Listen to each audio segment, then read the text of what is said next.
আছেন? আলহামদুলিল্লাহ, আমি আপনাদের দোয়ায় ভালো আছি। আজকে আমি যে টপিক নিয়ে আলোচনা করব সেটা হচ্ছে, আপনি কি নারী উদ্যোক্তা হতে চান? যদি নারী উদ্যোক্তা হতে চান তাহলে আজকের ভিডিওটা আপনার জন্য। তো যদি নারী উদ্যোক্তা হতে চান, কি কি করণীয় নারী উদ্যোক্তা হতে হলে, আজকে সব বিষয় নিয়ে আমি আজকে সম্পূর্ণ আলোচনা করব। এবং নিজের উপর কতটুকু আত্মবিশ্বাস রাখা জরুরি একজন নারী উদ্যোক্তার জন্য, সেটা নিয়েও আমি আজকে আপনাদের সাথে ডিটেলসে আলোচনা করব। তো ভিডিওর শুরুতে বলে রাখি, যারা আমার চ্যানেলে নতুন তারা প্লিজ আমার চ্যানেলটিকে সাবস্ক্রাইব করে দিবেন এবং কমেন্ট বক্সে আপনাদের মতামত সম্পর্কে আমাকে জানাবেন। আর হ্যাঁ, বেল আইকনটি বাজাতে ভুলবেন না, কারণ আপনি যদি সাবস্ক্রাইব করে বেল আইকনটি না বাজান তাহলে হচ্ছে নেক্সট যে ভিডিও আমি ছাড়বো সেটা আপনার কাছে নোটিফিকেশন যাবে না। তো আমাদের এরকম সুন্দর সুন্দর আরো ভিডিও পেতে হলে সঙ্গে সঙ্গে আপনার সাবস্ক্রাইব করে বেল আইকনটিতে টাচ দিতে হবে। তো চলুন আমরা আমাদের মূল টপিকসে ফিরে যাই। তো আজকে আমাদের আলোচনার বিষয় হলো যে আপনি কি নারী উদ্যোক্তা হতে চান কিনা। তো নারী উদ্যোক্তা হতে হলে কি কি করণীয়, কি কি বিষয়বস্তু, সেটা নিয়ে আমি আজকে আপনাদের সাথে আলোচনা করব। বর্তমান যুগে কিন্তু নারীরা শুধু ঘরের মধ্যে চার দেওয়ালের মাঝে সীমাবদ্ধ নয়। নারীরা কিন্তু এখন ব্যবসা, প্রযুক্তি, কৃষি, শিক্ষা, এমনকি বৈশ্বিক নেতৃত্বেও নিজের অবস্থান সুদূরভাবে প্রতিষ্ঠিত করেছে।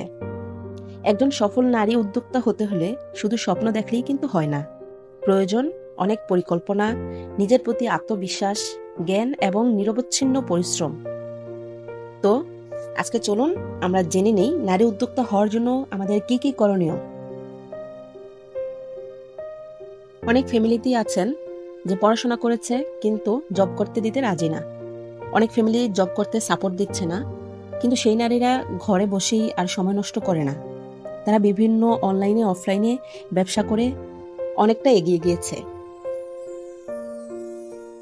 তো সেসব নারীদের দেখি বাকি অন্যান্য যে নারীরা উদ্যোক্তা হয়েছেন, অনুপ্রেরণা পেয়েছেন, তারা নতুন উদ্যোক্তা হতে গিয়ে অনেক সমস্যার সম্মুখীনও হয়েছেন এবং বুঝতেও পারেন না যে একজন আপনি নারী উদ্যোক্তা হতে হলে কি কি করণীয় এবং কি কি বিষয়বস্তু, সেগুলো আপনারা বুঝে উঠতে পারেন না। তো সেটা নিয়ে আজকে আমি ডিটেলসে আলোচনা করছি। সর্বপ্রথম যেটা হতে হবে, নারী উদ্যোক্তা হতে হলে নিজের প্রতি আত্মবিশ্বাস গড়ে তুলতে হবে। একজন সফল উদ্যোক্তা হওয়ার প্রথম শর্ত হলো নিজের উপর বিশ্বাস রাখা। সমাজ, পরিবার কিংবা চারপাশের নেতিবাচক দৃষ্টিভঙ্গি আপনাকে থামাতে চাইবে। সমাজ থেকে আপনাকে বলবে যে আপনি পারবেন না, আপনাকে দিয়ে হবে না, এবং পরিবারের অনেকেই সাপোর্ট করবে না আপনাকে এই বিষয়ে। প্রথম প্রথম যদিও কেউ অনেকেই সাপোর্ট করবে না, কিন্তু যখন আপনি একজন সফল নারী উদ্যোক্তা হয়ে নিজেকে প্রমাণ করতে পারবেন, তখন দেখবেন আপনাকে সমাজ, পরিবার এবং চারপাশের সবাই আপনাকে খুবই সাপোর্ট করছে। কিন্তু আপনি যখন একটা কিছু শুরু করবেন তখন আপনি চারিদিকের সাপোর্ট পাবেন না, এমনকি পরিবারেরও অনেকে সাপোর্ট পায় না। তো চারপাশে সেই নেতিবাচক দৃষ্টিভঙ্গি আপনাকে সবসময় চাইবে থামাতে, কিন্তু আপনাকে নিজের উপর বিশ্বাস রাখতে হবে যে না, আমিও অন্য নারীদের মতো পারবো। তাই চারপাশের কথা শুনে, সমাজের কথা শুনে, পরিবারের চাপে আপনি যেটা করতে চাচ্ছেন সেটা বন্ধ করা যাবে না। আপনি আপনার লক্ষ্যকে স্থির করে আপনার নিজের উপর বিশ্বাস রেখে সামনে এগিয়ে যেতে হবে। আর দ্বিতীয় পয়েন্ট হচ্ছে, আপনি সঠিক ব্যবসায়িক আইডিয়া নির্বাচন করুন। মানে আপনি কি ধরনের ব্যবসা করতে চান এবং সেই ব্যবসার উপর ডিপেন্ড করে আপনি আইডিয়া নির্বাচন করুন। আপনার আগ্রহ, দক্ষতা ও অভিজ্ঞতা অনুযায়ী একটি লাভজনক ও বাস্তবসম্মত ব্যবসায়িক আইডিয়া নির্বাচন করুন।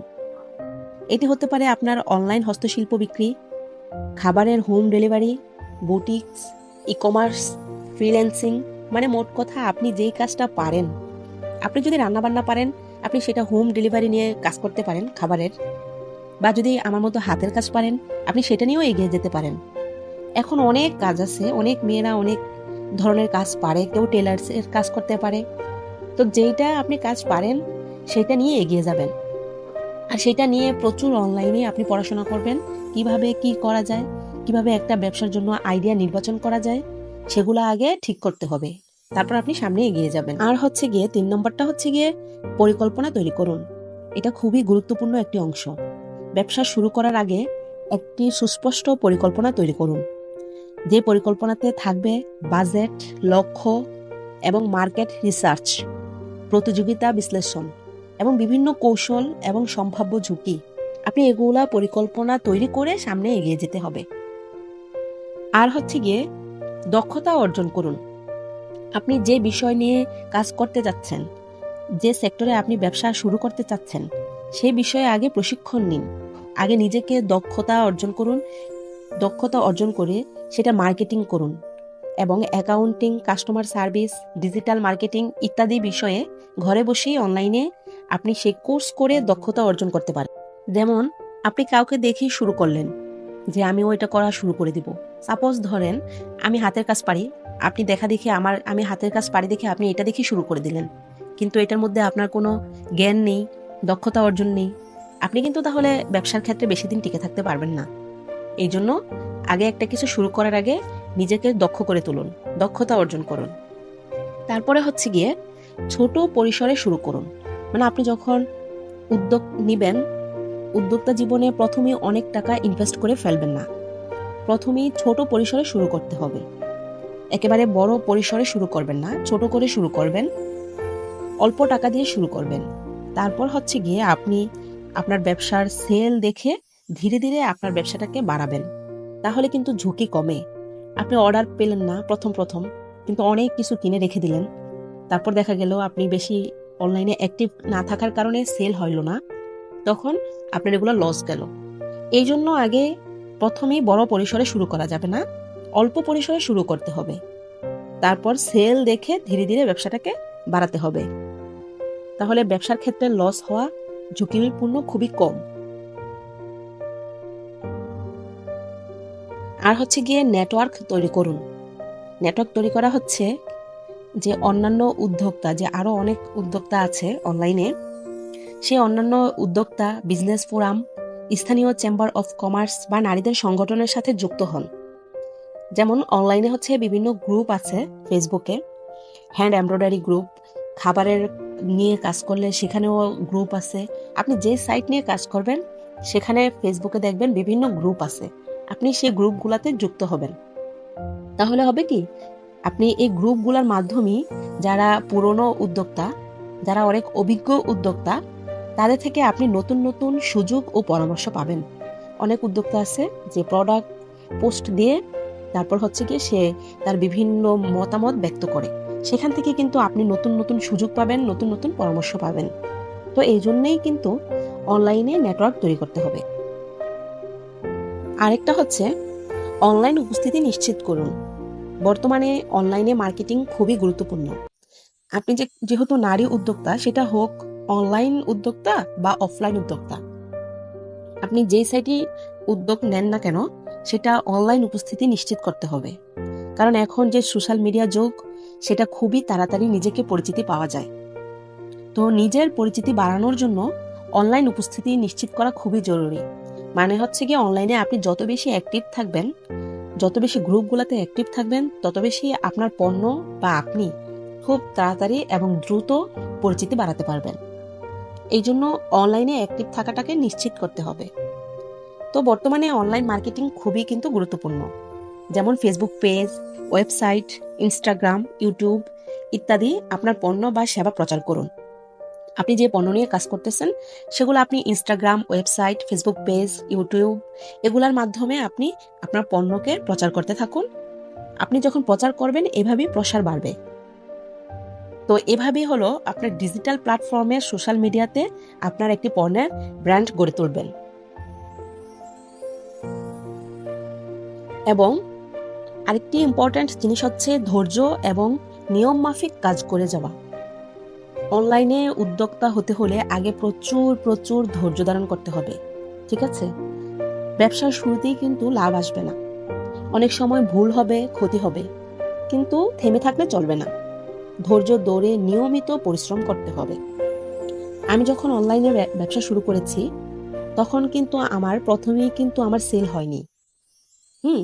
আমি তো তাও আপনাদের একটা বুদ্ধি দিচ্ছি, পরামর্শ দিচ্ছি, যেখান থেকে আপনারা ছোট করে হলেও, অল্প করে হলেও আইডিয়া নিতে পারেন।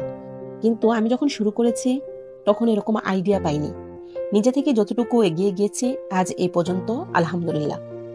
তো আমারও প্রথমে এরকম সেল হয়নি। আমি অনলাইন গ্রুপগুলোতে অ্যাক্টিভ থাকতে থাকতে আলহামদুলিল্লাহ এখন অর্ডার ভালো আসে। তো এই জন্যই বলছি, আপনারা ধৈর্য ধরবেন এবং নিয়মিত পরিশ্রম করে যাবেন, আপনার পণ্যকে প্রচার করতে শুরু করবেন। তখন দেখা যাবে এমনিতেই সেল হয়ে যাবে। এই জন্য কাজের ক্ষেত্রে প্রচুর পরিমাণ ধৈর্য ধরতে হবে এবং অবশ্যই নিয়মিত আপনার কাজে অ্যাক্টিভ থাকতে হবে। ইনশাল্লাহ আজ না হোক, কয়েক মাস পর হোক, আপনার যখন অর্ডার আসা শুরু করবে তখন একটার পর একটা ইনশাল্লাহ অর্ডার আসবে। তাই অবশ্যই ধৈর্য ধরে থাকতে হবে। আর সর্বশেষ কথা আপনি আপনার পরিবার এবং সমাজের সহায়তা নিন। যদিও তারা অনেকেই আছে যে প্রথমে আপনাকে সাপোর্ট করবে না, ইতিবাচক কথা বলবে না, আপনার নেতিবাচক দৃষ্টিভঙ্গি নিয়ে কথা বলবে, তাদেরকে বোঝাবেন আপনি। এবং আপনার পরিবারের সমর্থন একজন নারী উদ্যোক্তার জন্য অনেক গুরুত্বপূর্ণ একটি বিষয়। তাই পরিবারকে বোঝাবেন, আপনার পরিকল্পনা, আপনার স্বপ্ন নিয়ে পরিবারকে বোঝাবেন। প্রয়োজনে কাছের মানুষের সহায়তা নেবেন। আপনার পরিবার যখন আপনাকে সাপোর্ট দিবে, তখন খুব সহজেই আপনি সামনে এগিয়ে যেতে পারবেন। তো পরিশেষে বলবো, নারী উদ্যোক্তা হওয়া মানে শুধুমাত্র নিজের আর্থিক স্বাধীনতা অর্জন করা নয়, বরং সমাজে একটি ইতিবাচক দৃষ্টান্ত স্থাপন করা। আপনি চাইলেই পারেন, শুধু প্রয়োজন সাহস, পরিকল্পনা এবং ধৈর্য ধারণ করা। তো এ পর্যন্তই।